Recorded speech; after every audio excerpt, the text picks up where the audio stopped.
seigneur de l'ambiance anti-flamme na esa bino kelelo kozwaka motema tani na kelelo bana poto bana mula bana ya braza bana ya meriki judith masimbu na marge ya indusa nakolopesa ntango ndani ya nzambe na nyonso motema ya macharlotte toujours vert nayebisaki bino geno eza koyinda seigneur de l'ambiance mamoko oyo donc nayebisaki bino kaka geno eza koyinda pourkoi eza koyinda parce que la personne ya mutu oyo asimaki makambo adekale deja tie mutu na mutu tie mutu na mabele donc DJ Arafat maintenant c'est moi qui récupère prenez yoka ba démonstration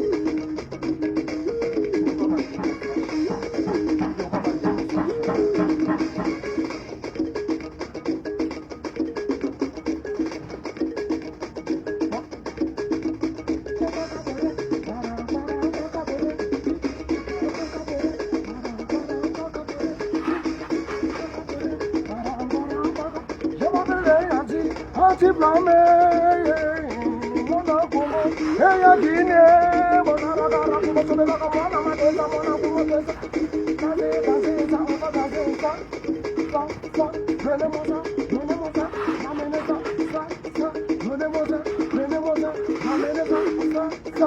ouais, donc, bien avant,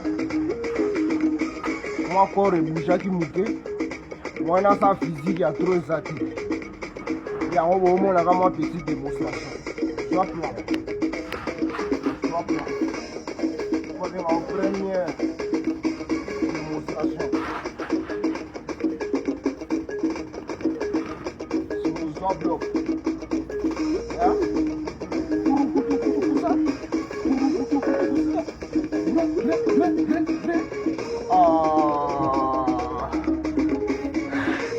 Zote la bien tout.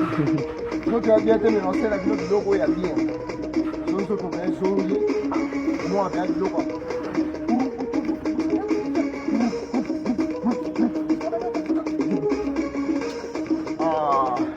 Ouais, nous avons aussi ma caméra comme on a élu.